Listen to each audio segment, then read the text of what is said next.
नमस्कार, मैं हूं आपके साथ ज्योतिका। आइए रुक करते हैं फटाफट खबरों की ओर। बजट सत्र के दूसरे चरण की कार्यवाही के दौरान लोकसभा में सोमवार को जबरदस्त हंगामा देखने को मिला। लोकसभा की कार्यवाही सोमवार को लगभग 30 मिनट के लिए स्थगित करनी पड़ी, जब द्रमुक सदस्यों ने केंद्रीय शिक्षा मंत्री धर्मेंद्र प्रधान की टिप्पणियों के खिलाफ विरोध प्रदर्शन किया। प्रधान ने तमिलनाडु सरकार को बेईमान बताते हुए कहा कि वह छात्रों के भविष्य को बर्बाद कर रही है और PM schools for rising India योजना पर पूरी तरह यू-टर्न ले रही है। लोकसभा में विपक्षी नेता राहुल गांधी ने सोमवार को मतदाता सूची के मुद्दे पर लोकसभा में चर्चा की मांग की, जिस पर कई राजनीतिक दलों ने कुछ सवाल उठाए हैं। लोकसभा में शून्यकाल के दौरान इस मुद्दे को उठाते हुए प्रमुख कांग्रेस नेता ने कहा कि पूरा विपक्ष मतदाता सूची पर चर्चा की मांग कर रहा है।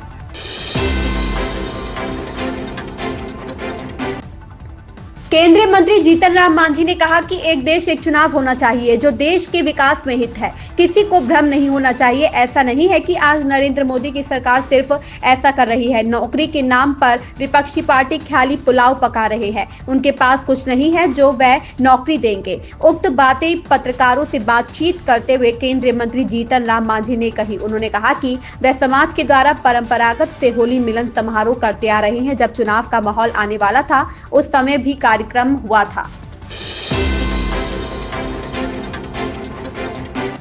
भारत द्वारा चैंपियंस ट्रॉफी 2025 का खिताब जीतने पर कांग्रेस सांसद शशि थरूर ने कहा, यह शानदार खबर है। यह बहुत मजबूत टीम है और उन्होंने अविश्वसनीय रूप से अच्छा खेला। यह टीम अजय रही है। वह T20 में विश्व चैंपियन रहे हैं। वह चैंपियंस ट्रॉफी में चैंपियंस के चैंपियन रहे हैं। हम बहुत मजबूत हैं और मुझे इस पर गर्व है।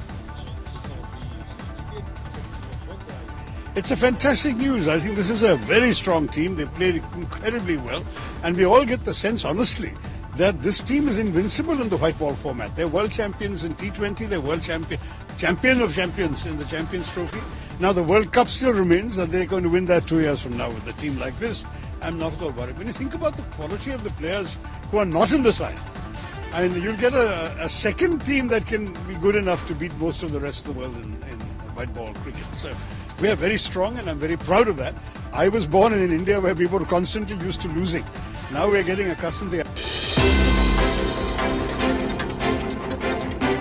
जेपी नड्डा ने विपक्ष पर निशाना साधते हुए कहा कि विपक्ष को बहस में कोई दिलचस्पी नहीं है। वह बस यह दिखाना चाहते हैं कि सरकार सवालों के जवाब नहीं देना चाहती है या बहस से बचना चाहती है। उन्होंने कहा कि सांसदों को अगले 10 दिनों में केंद्रीय बजट पर चर्चा के दौरान अपने मुद्दों को उठाने का मौका मिलेगा।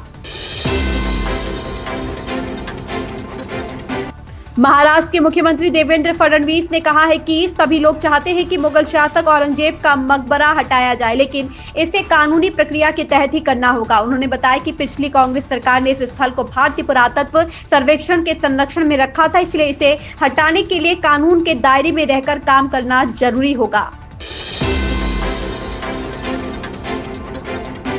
वक्फ संशोधन विधेयक पर जेपीसी के अध्यक्ष भाजपा सांसद जगदंबिका पाल ने कहा, सरकार ने सीधे कानून पारित करने के बजाय स्पीकर से इसे जेपीसी को भेजने का अनुरोध किया। हमने 6 महीने तक सभी अल्पसंख्यक संगठनों से बात की। उनके द्वारा उठाए गए सभी बिंदुओं पर विचार किया गया और हमने एक बेहतर कानून के लिए अपनी 428 पन्नों की रिपोर्ट दी। इससे वक्फ का उद्देश्य पूरा होगा।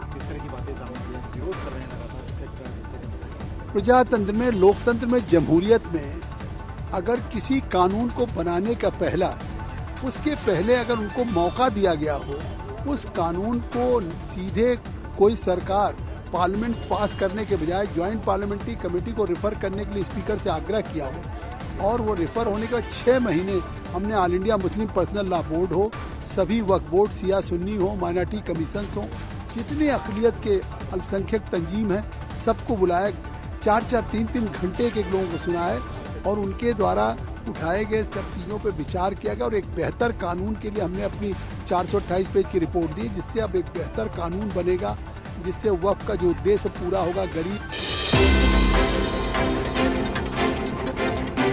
यूपी में अब 10,000 रुपए से लेकर 25,000 रुपए तक के स्टाम्प वैध नहीं माने जाएंगे। मुख्यमंत्री योगी आदित्यनाथ की अध्यक्षता में सोमवार को ही कैबिनेट बैठक में यह निर्णय लिया गया। इसके बाद अब 10,000 से लेकर 25,000 रुपए तक के स्टाम्प पत्र चलन से बाहर हो जाएंगे। हालांकि अधिसूचना जारी होने से पहले खरीदे गए पत्र 31 मार्च तक वापस किए जा सकेंगे या फिर प्रयोग किए जा सकेंगे। प्रदेश भाजपा के भीतर इस बात की चर्चा काफी गर्म है कि संगठन के नए कप्तान का ऐलान इस महीने हो सकता है। अब सवाल यही है कि प्रदेश संगठन की कमान किस चेहरे के हाथों में होगी। वह खांटी राजनीतिज्ञ होगा और युवा चेहरा या फिर महिला के हाथों में बागडोर सौंपकर केंद्रीय नेतृत्व नया प्रयोग करेगा। इन सभी प्रश्नों के मध्य वरिष्ठ युवा और महिला चेहरों का प्रतिनिधित्व करने वाले कई नाम संगठन के भीतर चर्चाओं में है। शिवसेना नेता उद्धव ठाकरे के जय शिवाजी और जय भवानी वाले बयान पर शिवसेना प्रवक्ता आनंद दुबे ने कहा, हर राज्य की अपनी प्रतिष्ठा और गौरव होता है। हमारे राज्य में जय शिवाजी और जय भवानी अक्सर बोला जाता है। हम जय श्री राम और जय श्री कृष्ण भी कहते हैं। हम यहाँ तुलना नहीं कर रहे हैं। हमारे लिए सभी समान है। यही संदेश उद्धव ठाकरे देना चाहते थे। उद्धव ठाकरे ने कार्यकर्ताओं से कहा है कि हर राज्य का अपना एक प्रतिष्ठा होता है, हर राज्य की अपनी एक सम्मान होता है। तो हमारे राज्य में हमेशा कहा जाता है कि जय भवानी जय शिवाजी। हम जय श्री राम भी बोलते हैं, जय श्री कृष्ण भी बोलते हैं, छत्रपति शिवाजी महाराज को याद करते हैं, आई तुलजा भवानी को याद करते हैं। तो यहाँ किसी से हम कोई तुलना नहीं कर रहे हैं, लेकिन हाँ, अगर कोई कह रहा है हमें जय श्री राम, तो हम जय श्री राम भी कह रहे हैं, लेकिन हम अपना जय भवानी जय शिवाजी का भी उद्घोष कर रहे हैं, ताकि हमारा जोश ऐसे ही बना रहे। महाराष्ट्र की अस्मिता और सम्मान के लिए हम हमेशा ऐसे ही लड़ते रहें। इन खबरों में बस इतना ही। बने रहिए हमारे साथ।